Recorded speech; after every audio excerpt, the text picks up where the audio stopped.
सभी को नमस्कार। मेरे YouTube चैनल पर आप सभी का एक बार फिर से स्वागत है और आशा करती हूँ कि आप सब लोग स्वस्थ होंगे। आज मैं आपके लिए एनसीईआरटी की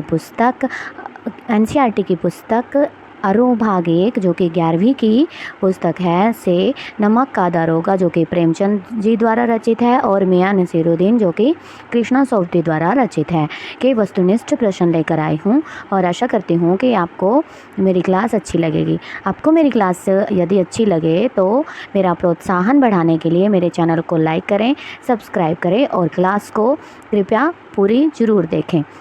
तो पहला प्रश्न है आपके सामने, नमक का दारोगा पाठ के लेखक हैं। जैसा कि मैंने आपको बताया कि नमक का दारोगा पाठ के लेखक कौन हैं? प्रेमचंद, कृष्णचंद्र, शेखर जोशी, कृष्णनाथ। तो कौन है? प्रेमचंद हैं। कौन है? प्रेमचंद हैं। अगला प्रश्न है, किस ईश्वर प्रदत्त वस्तु का व्यवहार करना निषेध हो गया था? किस ईश्वर प्रदत्त वस्तु का व्यवहार करना निषेध हो गया था? यानी व्यापार करना है यहाँ पर। ये क्या है? व्यापार करना। क्या है यहाँ पर? ये व्यवहार करना यानी कि व्यापार करना। तो किसका था? जल, वायु, नमक या फिर धरती? तो क्या था? नमक। क्या है इसका राइट आंसर? नमक है। अगला प्रश्न है हमारा, किन के पो 12 थे? किन के पो 12 थे? यानी पूरे आनंद भरा जीवन कौन जी रहे थे? पूरे आनंद से जीवन को कौन जी रहे थे? गृहिणियों के पो 12 थे, अधिकारियों के, पतियों के या फिर बच्चों के? तो इसका राइट आंसर क्या है? बी, अधिकारियों के। अगला प्रश्न है, नमक विभाग में दरोगा के पद के लिए कौन ललचाते थे? नमक विभाग में दरोगा के पद के लिए कौन ललचाते थे? डॉक्टर, प्रोफेसर, इंजीनियर या फिर वकील? तो इसका राइट आंसर है वकील। कौन ललचाते थे? वकील ललचाते थे। अगला प्रश्न है, नमक विभाग में किसे दारोगा की नौकरी मिली? नमक विभाग में किसे दारोगा की नौकरी मिली? ए, आलोपी दीन को, वंशीधर को, बदलू सिंह को या फिर दाता दीन को? तो किसको मिली थी? वंशीधर को। किसको मिली थी नमक विभाग में दारोगा की नौकरी? वंशीधर को। अगला प्रश्न है, नमक की कालाबाजारी कौन कर रहा था? नमक की कालाबाजारी कौन कर रहा था? आलोपी दीन कर रहा था, राम दीन कर रहा था, दाता दीन कर रहा था या फिर माता दीन कर रहा था? कौन कर रहा था? इसका राइट आंसर है हमारा आलोपी दीन। क्या है? आलोपी दीन। अगला प्रश्न है, दुनिया सोती थी पर दुनिया की डैश जागती थी? यहाँ पर रिक्त स्थान है। दुनिया सोती थी पर दुनिया की डैश जागती थी? आँख, कान, जीभ या फिर नाक? क्या जागती थी? जीभ जागती थी, क्योंकि नमक की कालाबाजारी होती थी तो दुनिया की जीभ जागती थी। अगला प्रश्न है, किसके लाखों का लेन देन था? किसका लाखों का लेन देन था? वंशीधर का, मुरलीधर का, माता दीन का, आलोपी दीन का? तो किसका था? आलोपी दीन का था। किसका था? आलोपी दीन का था। अगला प्रश्न है, आलोपी दीन को दरोगा को किसके बल पर खरीद लेने का विश्वास था? आलोपी दीन दरोगा को किसके बल पर खरीद लेने का विश्वास था? बल से, छल से, रिश्वत से या फिर संबंध से? तो राइट आंसर है रिश्वत के बल पर वह दरोगा को खरीद लेने का विश्वास रखता था। अगला प्रश्न है, न्याय और नीति सब लक्ष्मी के खिलौने हैं, यह कथन किसका है? न्याय और नीति सब लक्ष्मी के खिलौने हैं, यह कथन किसका है? वंशीधर का है, आलोपी दीन का है, बदलू सिंह का है या फिर वंशीधर के पिता का है? तो किसका है? आलोपी दीन का है। यह कथन किसका है? आलोपी दीन का है। अगला प्रश्न है, आलोपी दीन क्या देखकर मूर्छित होकर गिर पड़े? आलोपी दीन क्या देखकर मूर्छित होकर गिर पड़े? ए, हथकड़ियाँ, बी, पुलिस, सी, डाकू या फिर डी, लठैत? तो क्या देखकर गिर पड़े थे? हथकड़ियाँ देखकर आलोपी दीन मूर्छित होकर गिर पड़े थे। अगला प्रश्न है, 40,000 नहीं 40 लाख पर भर नहीं, किसका कथन है? 40,000 नहीं 40 लाख पर भी नहीं, किसका कथन है? मजिस्ट्रेट का, वंशीधर का, बदलू सिंह का या फिर आलोपी दीन का? तो किसका कथन है यह कथन है वंशीधर का। जब आलोपीदीन उनको खरीदना चाहते थे तो वंशीधर जी ने कहा था 40,000 नहीं 40 लाख पर भी तुम मुझे, मैं कोई भी रिश्वत नहीं लूँगा। अगला प्रश्न है वंशीधर के पिता किसकी अगवानी के लिए दौड़े? वंशीधर के पिता किसकी अगवानी के लिए दौड़े? वंशीधर की, मजिस्ट्रेट की, आलोपीदीन की या फिर माता दीन की? तो इसका राइट आंसर है आलोपीदीन की। किसकी अगवानी के लिए दौड़ पड़े थे वो? आलोपीदीन की। अगला प्रश्न है अंग्रेज अफसर आलोपीदीन के इलाके में क्यों आते थे? अंग्रेज अफसर आलोपीदीन के इलाके में क्यों आते थे? व्यापार करने, दावत खाने, शिकार खेलने या फिर जुआ खेलने? तो इसका राइट आंसर है हमारा शिकार खेलने। किस लिए आते थे? शिकार खेलने के लिए आते थे। अगला प्रश्न है पंडित आलोपीदीन की इष्ट देवी का नाम लिखिए। पंडित आलोपीदीन की इष्ट देवी का नाम लिखिए। दुर्गा, लक्ष्मी, शारदा या फिर भवानी? मतलब पंडित आलोपीदीन किसकी पूजा करते थे? तो लक्ष्मी जी की पूजा किया करते थे। अगला प्रश्न है प्लीज़ मेरे चैनल को लाइक और सब्सक्राइब ज़रूर करें ताकि मैं अच्छी जो क्लास हैं ऑल कॉम्पिटिटिव एग्ज़ाम से रिलेटेड आपके लिए लाती रहूं। अगला प्रश्न है हमारा नमक के दफ्तर में से 1 मील दूर कौन सी नदी बहती थी? नमक के दफ्तर से 1 मील दूर कौन सी नदी बहती थी? पार्वती, रावी, यमुना या फिर सिंधु? तो इसका राइट आंसर है हमारा यमुना नदी। कौन सी नदी बहती थी? यमुना नदी। अगला प्रश्न है नदी के पल पर किसकी गाड़ियाँ थी? नदी के पल पर किसकी गाड़ियाँ थी? दारोगा जी की, आलोपीदीन जी की, नमक विभाग की या फिर वंशीधर की? तो किसकी गाड़ियाँ थी? किसकी गाड़ियाँ थी? आलोपीदीन जी की गाड़ियाँ थी। किसकी गाड़ियाँ थी? आलोपीदीन की। अगला प्रश्न है नमक का दारोगा पाठ के अंत में किस पर विजय बताई गई है? किस पर विजय बताई गई है? धन पर धर्म की विजय, धर्म पर धन की विजय, धन और धर्म की विजय या फिर उपरोक्त सभी? तो किसकी विजय है? धन पर धर्म की विजय हुई थी। किसकी विजय हुई थी? धन पर धर्म। क्या है इसका राइट आंसर हमारा? धन पर धर्म की विजय हुई थी क्योंकि वंशीधर जी ने रिश्वत नहीं ली थी। अगला प्रश्न है वंशीधर के पिताजी ने मासिक वेतन को क्या कहा है? वंशीधर के पिताजी ने मासिक वेतन को क्या कहा है? बहता हुआ स्रोत, पीर की मजार, पूर्णमासी का चांद या फिर डी उपयुक्त सभी?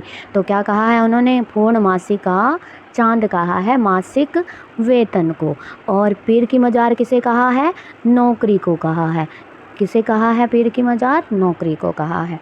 अगला प्रश्न है नमक का दारोगा कौन सा साहित्य प्रकार है? नमक का दारोगा कौन सा साहित्य प्रकार है?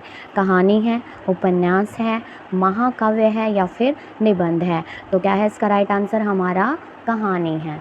क्या है? नमक के दारोगा की जो विधा है क्या है? कहानी है। अगला जो हमारा पाठ है वो है कक्षा 11वीं की हिंदी पुस्तक का अध्याय 2 यानी मियाँ नसरुद्दीन, और जो कि किसके द्वारा रचित है? कृष्णा सोबती द्वारा। किसके द्वारा? कृष्णा सोबती द्वारा। पहला प्रश्न है सही विकल्प का चयन कीजिए। मियाँ नसीरुद्दीन किस विद्या की रचना है? मियाँ नसीरुद्दीन किस विद्या की रचना है? आत्मकथा है, जीवनी है, संस्मरणात्मक रेखाचित्र है या फिर रिपोर्टाज है? तो अब इसका आंसर है संस्मरणात्मक रेखाचित्र है। अगला प्रश्न है हमारा लेखिका मियाँ नसरुद्दीन के पास किस हैसियत से गई थी? लेखिका मियाँ नसरुद्दीन के पास किस हैसियत से गई थी? पत्रकार की हैसियत से, संपादक की हैसियत से, कलाकार की हैसियत से या फिर निबंधकार की हैसियत से? तो लेखिका मियाँ नसरुद्दीन के पास किस हैसियत से गई थी? पत्रकार की हैसियत से गई थी। इसका राइट आंसर है हमारा पत्रकार की हैसियत से। अगला प्रश्न है मियाँ नसरुद्दीन किस संग्रह से लिया गया है? मियाँ नसरुद्दीन किस संग्रह से लिया गया? हम हसमत, शब्दों के आलोक में, समय सरगम, मित्रों मर जाने? तो इसका राइट आंसर है हमारा हम हसमत से लिया गया है। अगला प्रश्न है मियाँ नसरुद्दीन कितने किस्म की रोटियां बनाने के लिए मशहूर थे? मियाँ नसरुद्दीन कितने प्रकार की रोटियां बनाने के लिए मशहूर थे? 24, 40, 44 या फिर 56? तो इसका राइट आंसर है हमारा 56 प्रकार की रोटियां बनाने के लिए वह मशहूर थे। अगला प्रश्न है मियाँ नसरुद्दीन के लेखक कौन हैं? मियाँ नसरुद्दीन के लेखक कौन हैं? मन्नू भंडारी हैं, कृष्णा सोबती हैं, शेखर जोशी हैं या फिर कृष्णनाथ हैं? तो इसका राइट आंसर है हमारा कृष्णा सोबती हैं इसके लेखिका। अगला प्रश्न है, मियाँ नसरुद्दीन के वालिद किस नाम से मशहूर थे? बरकत शाही नानबाई गढ़ैया वाले, ये गढ़ैया है यहाँ पर, खालिद शाही अमरैया वाले, कल्लन शाही नानबाई मिर्जा वाले या फिर इनमें से कौन नहीं? तो इसका राइट आंसर है हमारा क, बरकत शाही नानबाई गढ़ैया वाले। मतलब वालिद कौन होते हैं? पिता। कौन होते हैं वालिद? पिता। अगला प्रश्न है, मियाँ नसरुद्दीन ने किस्म की रोटी बनाने का इल्म किससे सीखा था? खाला जान से, वालिद उस्ताद से, घड़ी साद से या मीना साद से? तो इसका राइट आंसर है वालिद उस्ताद से। अगला प्रश्न है, मियाँ नसरुद्दीन संस्मरण में लेखिका ने किस बादशाह का नाम लिया है? मियाँ नसरुद्दीन ने संस्मरण में लेखिका ने किस बादशाह का नाम लिया है? शाहजहाँ का नाम लिया है, बहादुर शाह जफ़र का नाम लिया है, शेर शाह सूरी का नाम लिया है या फिर औरंगजेब का? तो इसका राइट आंसर है हमारा बहादुर शाह जफ़र का नाम लिया है। अगला प्रश्न है, मियाँ नसरुद्दीन किसे निठल्ला समझते हैं? मियाँ नसरुद्दीन किसे निठल्ला समझते हैं? अखबार बनाने वाले को, अखबार पढ़ने वाले को, क और ख दोनों को या फिर इनमें से कोई नहीं? तो क्या है इसका राइट आंसर? अखबार बनाने वाले को भी और अखबार पढ़ने वाले को भी। यह जो प्रश्न है एनसीईआरटी के, यह हमारे एस्टेट के लिए, एचपीएससी के लिए और केवीएस के लिए, एनवीएस के लिए इनमें से प्रश्न ज़रूर पूछे जाते हैं, तो इनको तैयार आप करके ज़रूर जाइएगा। बहुत ही इम्पोर्टेंट प्रश्न है यह। अगला प्रश्न है हमारा, मियाँ नसरुद्दीन ने किस रोटी को पापड़ से ज़्यादा महीन बताया है? मियाँ नसरुद्दीन ने किस रोटी को पापड़ से ज़्यादा महीन बताया है? खमीरी, तुनकी, गाजेबान, ताफ्तान? तो कौन सी रोटी को इन्होंने बताया है? तुन की रोटी को। कौन सी रोटी को? तुन की रोटी को। और यह कितने प्रकार की रोटियां बनाया करते थे? 56 प्रकार की। कितने प्रकार की? 56 प्रकार की, जिनमें से बाकरा खानी,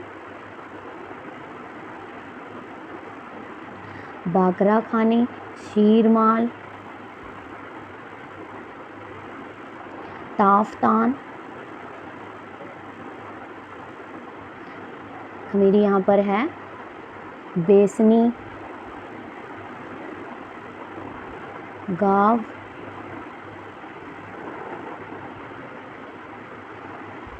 दीदा और रुमाली। यह जो थी इनकी खास फरमाइश हुआ करती थी इन रोटियों की। कौन कौन सी? बाकरा खाने की, रुमाली, ताफ्तान, शीरमाल, बेसनी, गाव और दीदा इनकी खास फरमाइश हुआ करती थी। अगला प्रश्न है हमारा, रिक्त स्थानों की पूर्ति करें। मियाँ नसरुद्दीन ने डैश के कंचे हम पर फेर दिए। किसके कंचे? आँखों पर। किसके? नसरुद्दीन ने आँखों के कंचे हम पर फेर दिए।